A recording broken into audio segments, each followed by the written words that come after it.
Welcome, good morning, good afternoon.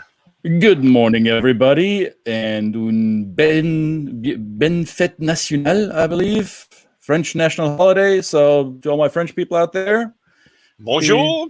Bonjour, bonsoir, bon Fête Nationale. Yeah. This is Brett, and he is in his new studio, as you can see. Brett Parry, live from really down under because he's hiding in a bunker. Or where are you? Yes, in a bunker downtown, undisclosed location. Can't tell you, otherwise I kill you. No, Right, so we won't be asking. Everything's good, my friend. We're all. This is jazz. This happens, and we do what we need to do. But we promise we are committing to our audience, and we are here, and we are doing it from wherever we are. So expect us when we are on a beach, when we can get to a beach one day, and we can do that. That's what we'll be doing, and appropriately dressed, of course. Of course. In your camouflage gear. This is Australian camouflage, by the way. So this was, you didn't hear DEF CON 1 because there was none. No. This is Two Chaps, Many Cultures. This is the Tuesday edition. Welcome back, everybody. We're happy that you're joining us via Facebook or YouTube or whatever channel it is you're using to find us. Maybe soon LinkedIn. Who knows if the powers that are at LinkedIn would like to see that happening live on their channel as well. We'd be happy to do that too, wouldn't we, Brett? Absolutely. That is one thing that we need to do, yes. So if anybody's out there in listening land and happens to be on LinkedIn and that's your preferred way of absorbing content, then we would love for you to share it and tag LinkedIn and ask them why. But that's all right. It is what it is. This is, I'm sure that they're busily working at it in the background. Of course. We might not be important enough to them yet, but we will prove you wrong. No, we won't prove it. We're going to prove that our audience is important enough. This is where we don't have to be important, but the audience is important. It is all about the audience. It's not about us. It is about you people. So, and that sounded weird, you people. But when I say you people, that means all y'all, which shows you that all y'all, that how we say it here in the U.S. Southeast. Yeah. So this week is under the banner of, yeah, sure, you see the banner on top, but the banner that we chose for this week, like a loose topic, topic de semaine, I believe was what we called it yesterday, is coaching. How is coaching a tool, an instrument, a strategy that can be very successful when you work across cultures, when you work in different behavioral contexts? It doesn't have to be that you have to leave your country or your own culture to work globally. Sometimes it just means you're working with a chap like this who's Aussie and doesn't get what I'm saying, right? So I had to develop some dexterity to handle this handsome fellow over there. So it could be that you live in a city that is quite diverse, where there's many languages spoken. It could be that there's several generations at the workplace who communicate differently. It could be, well, all sorts of reasons. What other reasons can we think of that we need to adjust our behavior, Brett? Well, you've got managing a team of younger or older people. There's generational. There's all kinds of diversity that exists in the world. In corporate settings, we hope to see more coming along. But I think coaching, for me, what I find is when I'm exposed to a coaching environment, when I learn through a coaching environment, I can even apply that with my family, with my day-to-day interactions with the friends and other people I interact with, and so it has application everywhere. So, in simple terms, because people have asked me this, the first person who asked me this was my father, who still doesn't understand what I'm doing. So when people ask you, oh, what exactly is coaching and how is that different from, aren't you a cultural trainer? Isn't that synonymous? Isn't that interchangeable, training, coaching? Well, my obvious answer is no, it's not interchangeable, but I want to hear your definition, Brett. How would you define coaching as being a different animal from other instructive methodologies? So coaching, most of my work is global mobility. I'm imparting information, or I'm trying to draw out the abilities of the people that I'm working with to realize that they have in them the capabilities to do what, to be successful. So I guess that's kind of going towards that, but oftentimes you will find that there's a key point in these sessions where they request, you can see where it's going really into a full coaching mode, and that is where they are actually laying their soul bare to some degree. Okay. And you have to, and really, I think once you jump that fence, a good friend of mine, Varley Murphy, when she says, when you see that happening, you have to actually stop and ask permission. So it's a different dynamic. It's a more personal, you're asking the people to really disclose their intentions, goals, and innermost fears and feelings, right? And you really need to get permission for that. And that's different to sitting there as a, kind of like a so-called, I hate using the word expert, we used to have a joke for that. It's like an expert is a drip under pressure. But that it just seems to be a different relationship, because you're not imparting knowledge. It really is much more a two-way street and an awakening and an environment. Yeah.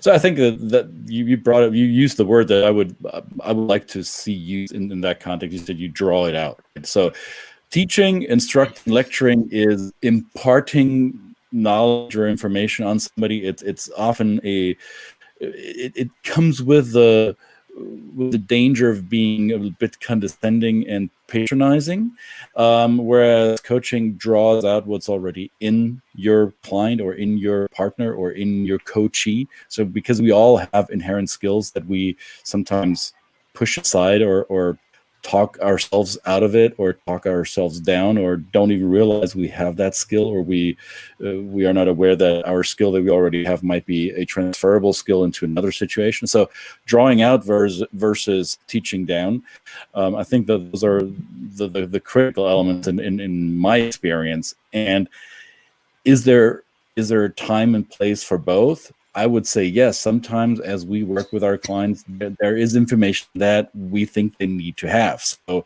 I have to find, with my team, we have to find a solution how to present an information that it doesn't come across as the good old teacher with a ruler, and then you listen all up and you sit there peacefully while I kill you with my PowerPoint. But there is one part that is sharing information, presenting new information in a way that it's digestible in a way, and then the other part is the drawing out what's already in them. Right?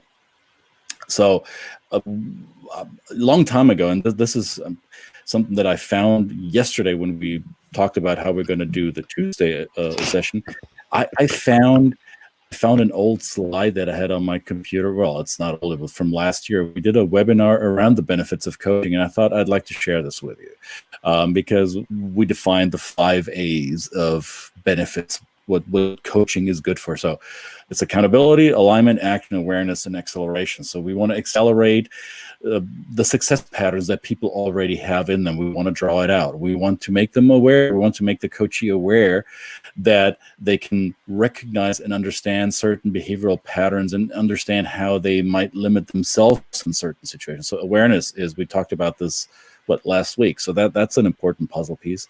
We want a coach will hold the coachee accountable to actually check in with them and say, hey, did you do what you said you were going to do? And also put them into action. So get to work, my friend. This is not me doing the work for you. This is you doing the work, because this is, you want to accomplish something. And we also help, or a good coach helps a client with aligning their objectives with their inner values, whether we help them find out whether what they're tasked to do actually aligns with the way they would like to do it. And sometimes that does work, and sometimes it does not align. And so we find ways to help them redefine how they could do that. So these are my 5 A's. So I'm sure there's a laundry list of many, many more benefits of coaching. I just like this, and I found it, and I thought, hey, our audience should see this, right? Yeah, absolutely. And I think these steps, a lot of it is affirming, again, drawing out, looking inside, having them discover the abilities that they've got. I mean, this is what I love about being coached. You know, being that affirmation. We all love that affirmation of, it's not that you can't do this already, but it's someone, you know, a client of mine said, Brett, you know, where I'm paying you to be a consultant, but, you know, understand my view of a consultant is you're just going to take my watch off me and tell me what time it is. That is the best description I ever heard. And then I kind of felt, well, you know, okay, but he did it in a very good way. He said the thing is that oftentimes I don't have time to look at my watch. I don't have time to check in and see what time it is, what I've got to do, how we've got to structure or operate this business. And so, you know, blind spots, we've talked about blind spots in a previous episode. These things are just simple, sometimes activities that just draw out the abilities. And it really kind of makes us feel good. It gives us some positive affirmations for ourselves to realize that we do have these skills already, and maybe having someone draw them out and also having someone guide you in how to apply them seems to be, for me, one of the successful approaches to coaching. Not the only approach to coaching, because everyone is different, and you must realize that. But that's again the beauty of a good coach. That no, I may not be the best coach for a particular person, and Christian comes along and he all of a sudden has an affinity with somebody, right? I've had coaching. Vice versa. I'm sorry. Or vice versa. Or vice versa, yeah. And I've had situations where a coaching engagement has stopped because the client says, you know, this just isn't working for me, right? And I would much rather that. Than somebody just kind of be polite and, you know, not get the best out of the experience, which they could probably get from somebody else who maybe has a you know, more synergistic approach or a synergistic relationship. Yeah. And it could even happen the other way around, that the coach says, well, if you're not willing to do the work, if you're not accountable to what you said you were going to do, what's the purpose in continuing our engagement? I've seen that happen too. Absolutely. You just get to a point where you say, you know, I'm not serving you the best way that I can, and I don't have the ability to do it, and that's okay. You know, that's that another coach would probably tell you that. Okay, you got to realize you just got to cut and run. There's probably better ways to do it. That's why we typically, before I personally engage with a coaching client, I say we will have a 2-hour getting to know each other session and feel each other out whether it's a fit or not. And if it's not, then no harm done, and we'll part ways.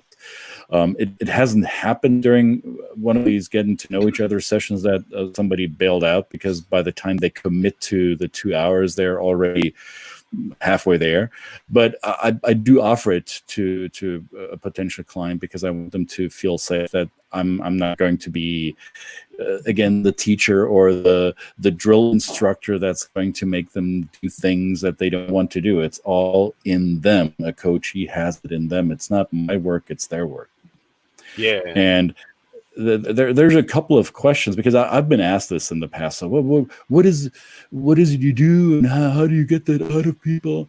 Well, to me, one of my mentors kept telling me that he or she who's asking the highest quality questions will be most successful in such an environment. So you got to ask good quality questions. A good quality question is usually not one that your counterpart can answer with a yes or no. So that will be a good start. So my coach, I have an accountability coach. We talk twice a month, and the first question he asks me is, what worked well the last 2 weeks? That's the framework. That's how we started. What went well in the last 2 weeks? So he prompts me to remember the good things. He prompts me to remember my successes or share my successes with him. I may be aware of my successes in terms of, oh yeah, I did this, that was great. But saying it out loud and verbalizing it in a different way is reminding myself, hey, I can do certain things. I was good at something the last 14 days. So these are some questions that I like to use. So one way to ask this would be, what were your biggest wins, right? So that's one way to phrase it. Also, once that is out of the way, once I've cleared the air, or once I've drawn it out, so what was good, bring up the happy emotions, bring up the emotion or the memory of success and accomplishment, then a good question might be, so what's missing right now? What's the one thing? Not give me a laundry list, give me one thing that's missing for you right now. What if you could change one thing right now? What would that be? So that actually makes your coachee think about what's the worst thing right now. Well, what is it that I want gone, or what is it that I want to change? Be very specific. And I don't know if this happens to you, Brett. I often find in initial engagements with new clients, there's a lot of unspecificity. There's a lot of vague communication, tiptoeing around the actual core issues. And I think if a really good coach knows how to drill down to the specifics and get to the real pain points and not just the fluff around it, would you not agree? Yeah, absolutely. It's and that can be that the idea of a good coach should be able to do that in a gentle way, but also a forceful and constructive way that is not threatening. Right. Because we are, we do. I come from a culture where people tend to take that feedback or they look at feedback through sarcasm. We'll kind of lighten the mood with a little bit of humor, and I'll do that even as I'm coaching somebody, as I'm imparting knowledge. But there is a point where you have to get kind of serious, where the rubber hits the road. Yeah. So yeah.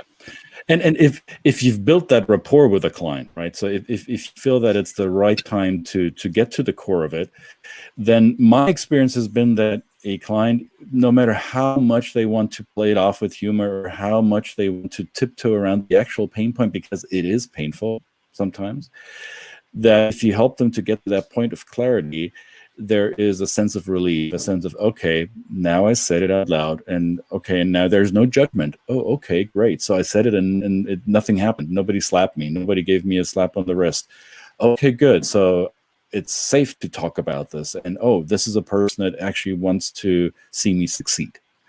And I think for me, if I would have a last sentence for today's session, is if you're not, as a coach, if you're not invested in seeing your clients succeed, then maybe you should consider a different occupation.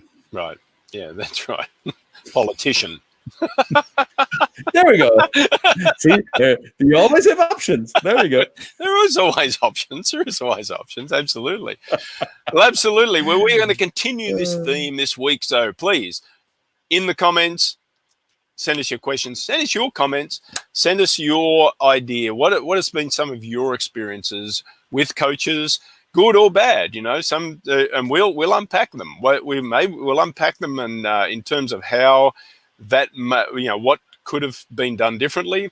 We'll certainly share the good things. People will, the audience is going to want to know what works for you, what doesn't work for you, and let's do it. This is the whole point of this show, is to kind of be a mini coaching in a group setting, right? Is to bring. We need your input. We need your feedback. So any questions, comments, you can send them to the emails or the various platforms that we operate on. So again, just thank you again for joining. We're so grateful for you to do so. And again, as you go through your day, be safe, be well.